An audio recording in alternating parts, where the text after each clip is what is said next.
우리가 보지 않았던 토요일 주일과 주일의 내용은 로마서 5장의 내용입니다. 5장은 로마에 있는 모든 성도들에게 이야기를 해주고 있어요. 그러면 이제 우리가 어떻게 되었는가? 믿음으로 의롭다함을 받았다. 그러니 이제 예수님과 더불어 하나님과 화평함을 누리자. 이게 5장의 내용이에요. 그래서 우리가 죄인 되었을 때 예수님께서 우리를 위해서 친히 죽어 주셨다. 그러니 이제 더더욱 마지막 심판 날을 두려워할 필요 없다. 구원의 날을 두려워할 필요가 없다. 우리는 죄인이 아니다라는 걸 얘기하는 거예요. 그러면서 5장 12절에 보지 않았지만 내용이 나오죠. 아담으로부터 말미암아 죄가 왔고 사망이 왕노릇했다. 그런데 이제 예수님을 통해서 은혜가 왔고 이제 생명이 왕노릇하고 있다. 그러므로 예수님으로 말미암아 영생에 이르게 된다. 이게 금요일과 토요일과 주일의 말씀이에요. 그래서 한마디로 말하면 예수님을 믿으면 믿음으로 이제는 하나님과 화평을 이루게 되었다. 이게 5장의 말씀이죠. 자, 모두에게 얘기해 주고요. 이제 6장에 넘어오는 겁니다. 6장에 넘어오면 이제 예수님을 믿음으로 하나님과 화평을 이룬 사람들은 어떻게 해야 하느냐, 어떤 생각을 갖고 살아야 되느냐, 이렇게 이야기하는 거예요. 이게 6장부터 8장까지의 쭉 내용이 나오는 거예요. 특별히 6장에는 이방인들에게 하는 말씀이에요. 자, 핵심은 뭐냐? 이제 6장 전체에 나오지만 너는 방탕한 생활을 하지 말아라. 이제 그 얘기, 예수 믿었다면 이제 그런 생활을 할 수가 없다. 이렇게 이야기하는 거죠. 당연히 예수님이 우리 안에 생명으로 주인으로 오셨다면 더 이상 옛된 습관, 방탕한 생활을 할 수가 없게 되는 거예요. 그래서 구체적으로 이렇게 이야기해요. 1절과 2절 두 절 먼저 읽겠습니다. 시작. 그런즉 우리가 무슨 말을 하리요? 은혜를 더하게 하려고 죄에 거하겠느냐? 그럴 수 없느니라. 죄에 대하여 죽은 우리가 어찌 그 가운데 더 살리요? 자, 은혜가 더한다는 거예요. 은혜가 더하기 위해서 죄 가운데 거해도 되느냐? 우리 정말 하나님 앞에 죄인인데 하나님의 은혜가 임해서 이렇게 구원함을 받지 않았습니까? 그러면 계속 죄를 지으면 지을수록 은혜가 더 풍성해지는 거 아닙니까? 아니면 더 확실해지지 않습니까? 뭐 이렇게 질문하는 거예요. 어리석은 질문이죠. 그런데 답은 뭐냐? 아니다. 그럴 수 없다는 거예요. 우리가 하나님 앞에서 은혜를 받았다면 어떻게 죄 가운데 계속 거할 수 있겠느냐? 그럴 수 없다는 거예요. 우리가 이걸 잘 새겨들으셔야 돼요. 한번 구원받았으니까 또 계속 죄를 지을 수 있는 거 아니겠어요? 그러면 또 하나님이 은혜를 구워주셔서 구원함을 받게 해주시고 이게 얼마나 귀하고 좋은 겁니까? 근데 그렇게 할 수는 없다는 거예요. 그러니까 처음에 우리가 그것을 몰랐을 때는 그렇게 가지만 깨닫고 난 다음에 의인이 됐는데 다시 죄 가운데 계속 간다? 그건 말도 안 된다고 이야기하는 거예요. 그러니까 우리가 이 부분을 좀 깊게 생각해 볼 필요가 있는 거죠. 절대 그럴 수 없다는 거예요. 그러면 어떻게 해야 되느냐, 이제 결론을 하나, 소결론을 내려요. 11절 한번 보십시오. 11절인데 우리가 이 부분을 좀 마음 가운데 두시면 좋을 것 같아요. 11절 읽겠습니다. 시작. 이와 같이 너희도 너희 자신을 죄에 대하여는 죽은 자요 그리스도 예수 안에서 하나님께 대하여는 살아있는 자로 여길지어다. 자, 죄에 대해서는 너가 죄에 대해서는 어떤 자로 여기느냐? 죽은 자로 여기라는 거예요. 그러니까 지금 내가 죽었다는 게 아닙니다. 이거는 내 의지에 내 생각으로 어떻게 바르냐? 죽은 자로 여기라는 거예요. 그 다음에 하나님에 대해서는 산 사람으로 여기라는 거예요. 그러니까 여겨라라고 하는 그런 단어는 어떤 의미를 내포하고 있냐면 그렇게 생각하고 그렇게 살라는 거예요. 결론을 그렇게 도달하고 그렇게 살라는 거예요. 그러니까 우리가 지적인 동의죠. 내가 그렇게 여깁니다. 아니 그게 아니라 그렇게 여긴다는 건 생각뿐만 아니라 행동도 그렇게 여기라는 거죠. 내가 아버지로 여깁니다. 아버지입니다. 내가 분명히 우리 아버지로 믿고 여깁니다. 그러면 그렇게 행동하라는 거죠. 아버지로. 말과 행동이 다르면 안 되는 거예요. 여기라는 건 그런 의미예요. 너가 정말 이제 어떻게 됐냐? 구원받은 하나님의 자녀가 됐다면 그렇게 여겨라. 죄에 대해서는 죽었다. 그 다음에 하나님에 대해서는 살아있는 자로 여기라는 거예요. 자, 그러면 이런 질문이 나오는 거예요. 그 중간 건데 우리가 어떻게 죄에 대해서 죽은 자가 되고 하나님에 대해서 산 자가 됩니까? 이런 질문이 나오죠. 그게 바로 앞에 있는 내용들이에요. 3절부터 4절에 보면 첫 번째 뭐냐? 너 세례받지 않았느냐? 그러니까 세례의 의미를 다시 이야기를 해주는 거예요. 세례가 바울이 얘기하는 세례의 의미를 얘기하는데 그 의미가 뭐냐? 3절하고 4절이에요. 읽겠습니다. 시작. 무릇 그리스도 예수와 합하여 세례를 받은 우리는 그의 죽으심과 합하여 세례를 받은 줄을 알지 못하느냐?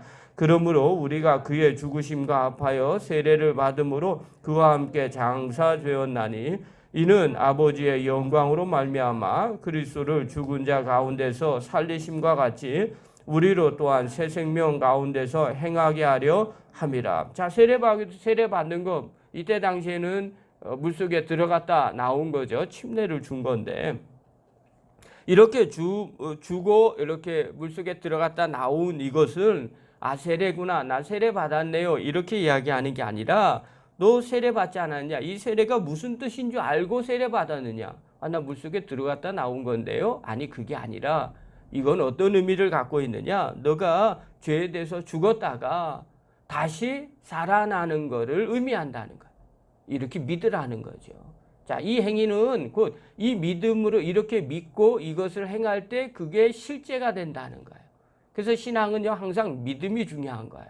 내가 어떻게 믿고 있느냐에 따라서 결과가 나오는 거죠. 그래서 세례는 그냥 단순히 물속에 들어갔다 나오는 행위로 생각을 하지 말라는 거예요. 그렇게 하면 백날 세례 받아봤자 아무 쓸모가 없는 거죠.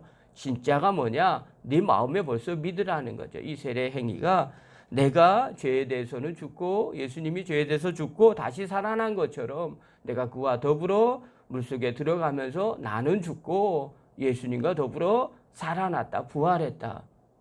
이게 눈으로는 어떻게 보여요? 그냥 물속에 들어갔다 나온 걸로 보이는 거죠. 그런데 너는 그렇게 믿으라는 거예요. 이게 죄에 대해서 죽은 자로 여겨라. 하나님에 대해서 산 자로 여겨라 라고 얘기하는 이 단어와 같은 단어예요. 그러니까 세례를 어떻게 보냐. 세상 사람 물속에 들어갔다 나온 건데요. 뭐 이렇게 보는데 아니 너는 그게 아니라 예수님과 더불어 죄에 대해서 죽고 다시 부활한 걸로 믿으라는 거예요. 이게 바로 세례의 의미라는 겁니다. 너 세례 받지 않았느냐? 그런 의미로 받은 거 아니야? 이렇게 이야기하는 거예요. 자, 두 번째 뭐 때문에 어떻게 내가 죄로 죽은 자로 또 하나님께 대해서 산 자로 얘기하느냐? 우리가 십자가의 죽으심, 예수님의 십자가의 죽으심이 우리의 옛자가 죽은 것이 아니냐. 이렇게 이야기하는 거예요. 예수님 십자가 죽은 건 죽은 거고 나는 그냥 살아있잖아요. 그게 아니라 예수님이 십자가의 죽으심 그것이 곧 너가 너의 옛자가 죽은 거와 같다. 그렇게 여기라는 거예요. 여긴다는 것은 믿지 않으면 이 여긴다는 게 통용되는 게 아닌 거죠. 말이 안 되는 거죠. 그래서 6절부터 9절에 이야기하는 거예요. 6절부터 9절 한번 읽겠습니다. 시작.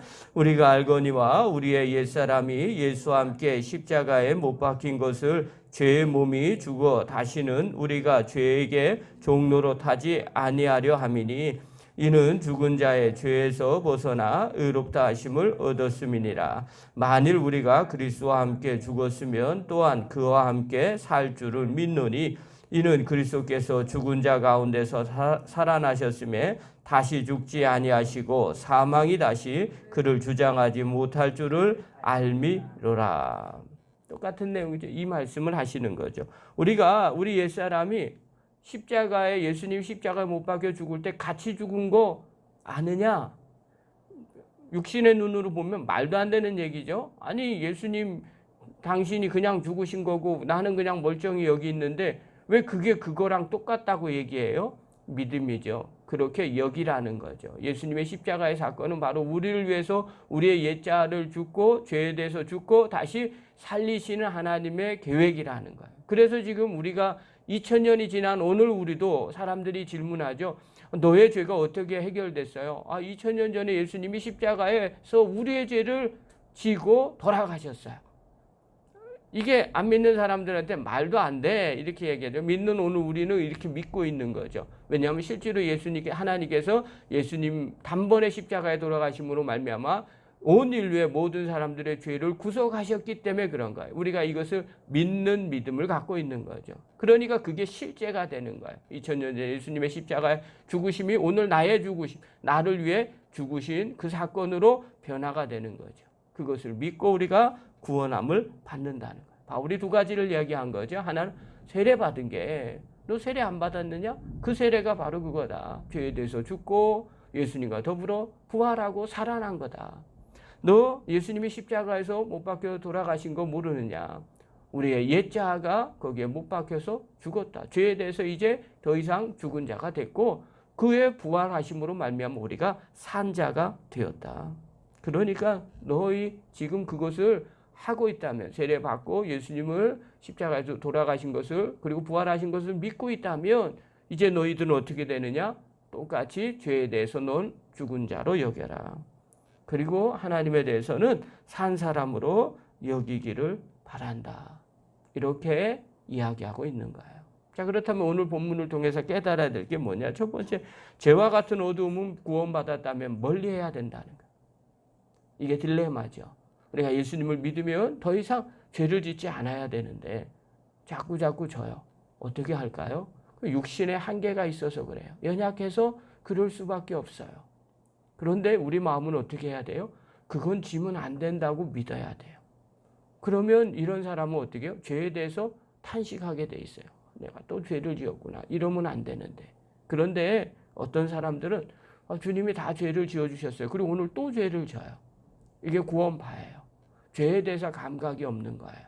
한번 구원받으면 영원한 구원이라고 생각하는 거예요. 그게 아니에요. 구원받았다면 죄를 안 져야 정상이에요.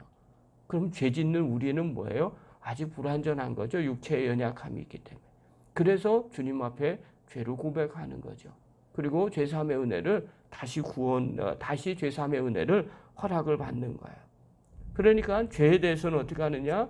죄에 대해서 우리가 늘 경각심을 갖고 멀리해야 구원받은 자의 자세고 모습이라는 거예요. 더 내가 거룩한 사람, 깨끗한 사람이 되길 위해서 주님과 동행하는 사람이 되길 위해서 애쓰고 힘써야 된다는 것을 가르쳐 주는 거고요. 또 두 번째로 뭘 깨달아야 되느냐? 하나님께 반응을 잘해야 된다는 거예요. 그러니까 살아있다는 것은 반응하는 겁니다. 죽었다는 것은 반응을 안 하는 거예요. 죄에 대해서는 바울이 뭐라고 얘기하느냐? 죽은 자로 여겨라. 하나님께 대해서는 산 자로 여겨라. 이렇게 말해요. 그 얘기는 죄에 대해서는 죽은 자라는 건 반응할 수가 없는 거죠. 그러니까 죄에 대해서는 더 이상 반응하지 말라. 하나님께 대해서는 산 자는 반응하는 자예요. 하나님께 대해서는 반응하는 자가 되라는 거예요. 우리가 신앙생활 할 때. 우리가 신앙생활 할 때 우리의 옛자가 죽었다면 어떻게 할까요? 내 성격은 더 이상 나오는 게 아니죠. 그 다음에 내가 반응하는 게 아니죠. 내 안에 예수님이 계신다면 예수님이 반응하는 거죠. 죄에 대해서는 더 이상 반응할 필요가 없는 거고요. 하나님이 기뻐하는 일에는 반응을 하게 되는 거죠. 자, 그러려면 어떻게 해야 되느냐? 하나님과의 교제가 필요하죠. 늘 하나님과의 관계를 맺어야만 하나님이 기뻐하는 것, 또 하나님이 싫어하는 것, 또 하나님이 나와 함께 하셔야만 죄에 대해서는 반응하지 않게 되고요. 또 하나님께 대해서는 반응하는 자가 되는 거죠. 그런 자가 성경에서 얘기하는 바울이 얘기하는 구원받은 하나님의 백성이라는 거예요. 오늘 이 새벽에 나온 귀한 성도 여러분, 죄는 멀리 하시기 바라고요. 또 죄에 대해서는 아예 반응하지 마시고 하나님에 대해서만 반응을 하는 믿음의 종이 되기를 간절히 축원합니다. 기도하겠습니다.